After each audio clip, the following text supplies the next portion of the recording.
we've all been in a situation where the fish are feeding really high up in the water, and when they are, your normal standard buzzers didn't cut the mustard.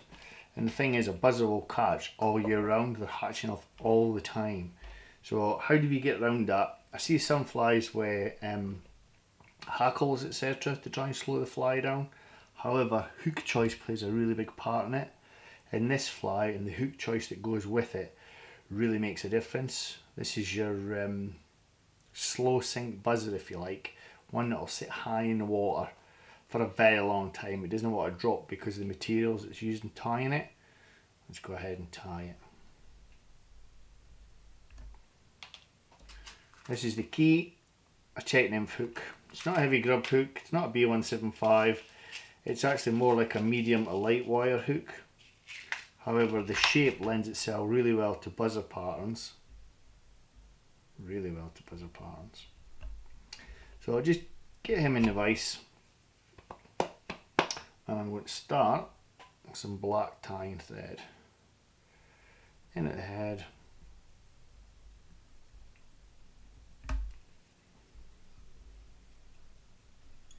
Doesn't need too much of a body on it, but it does need a body on it. Back up. So this is Glow-Brite number 3. Glow-Brite number 3. And secure him in. Secure him in, park your thread, and forget about it.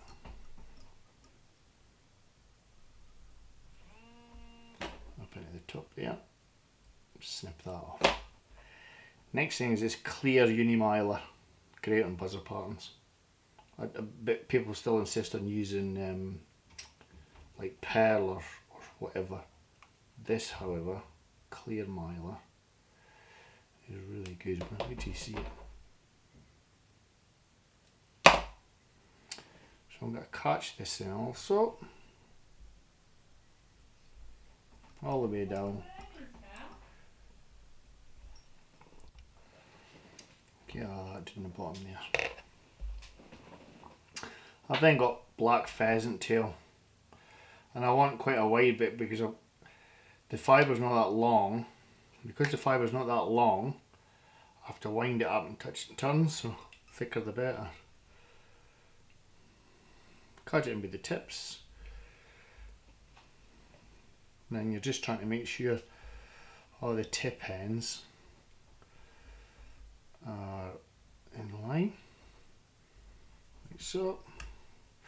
What I will do is I'll stick a little whip finish in there, so it's out the way.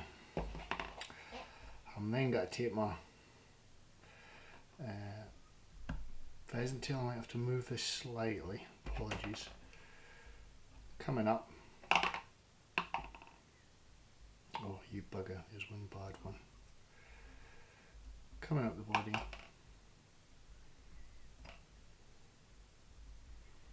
And touch and turns up to the thorax. Make sure you've got every bit of pheasant tail. Come up and lock that with my thread, like so.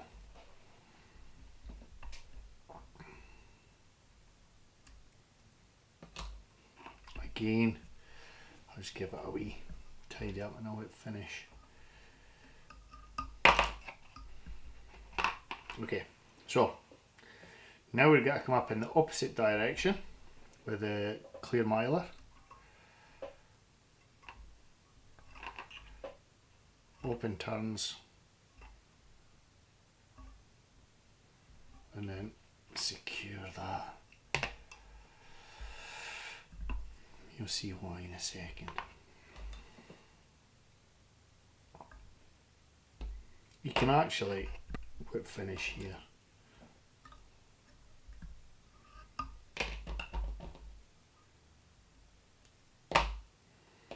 Now, with your secured red, come up the opposite direction, same even turns, and finish off.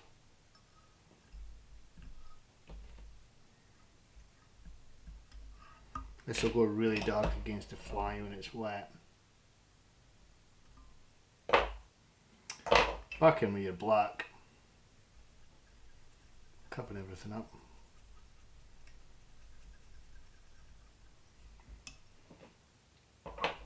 Keep losing my scissors. And then with some red holographic. This is a colour that will ping, will stay bright.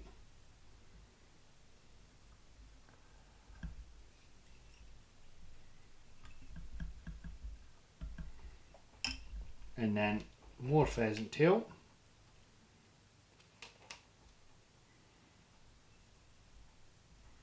This is a rubbishy bit of pheasant tail, so we get rid of these stub ends. Can use these up. Excuse me.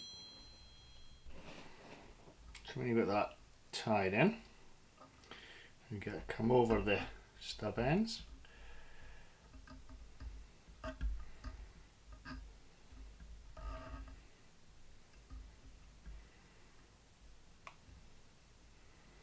And now I've got, oh you bugger the dexterity. I used to have it.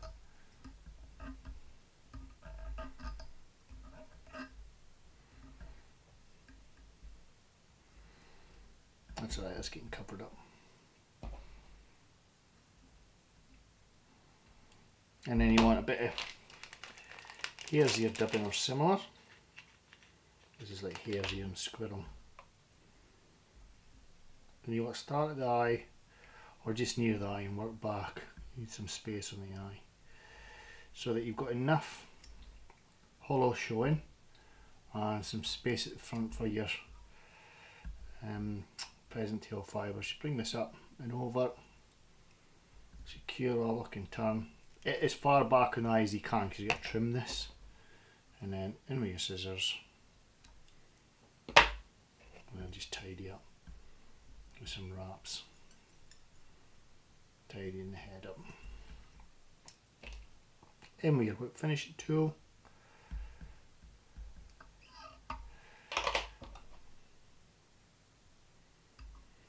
And just a little bit,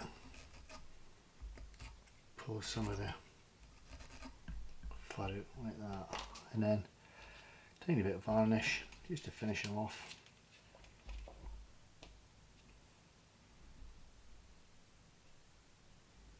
Either side of the head there, and there you go, slow sink buzzer. A great fly for fishing high up in the water. It's not got to sink below the fish. Yeah, works an absolute treat. I really hope you enjoyed that, folks. If you did, please be kind enough to subscribe to the channel. Plenty more on there. Take care. Bye bye.